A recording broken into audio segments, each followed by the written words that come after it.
wins 5 laps. The whole craft brewing wave took off in America in the early 80s, right?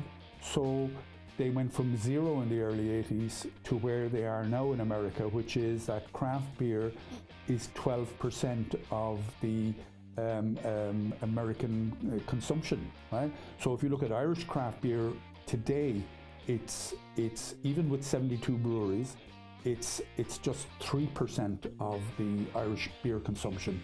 So people are looking at that and saying, we're only at 3%. The Americans over 30 years have gone to 12%. There is growth in the market, and we can go to that place. So time to invest. This is our mash tun, right?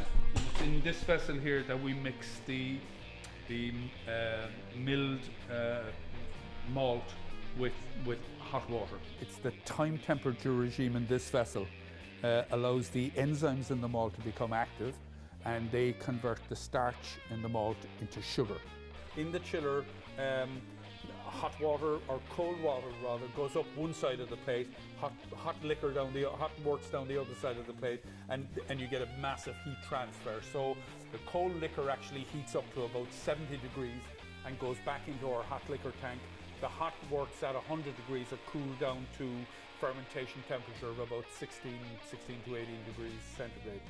Passes through the chiller and into one of our 3 fermenting vessels. Once it's full, we add our yeast, and the job of the yeast then is to consume the sugar and convert it into alcohol and CO2.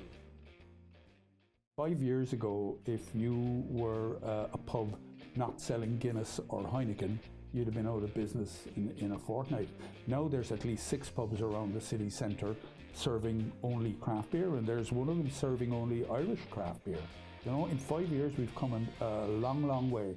Well, for me, a craft beer is something that's small batch, very much handmade, but more critically, brewed locally and served fresh. I have a big issue with imported craft beers that are, you know, well aged by the time they get to be served here. So I think craft has primarily got to be local and fresh.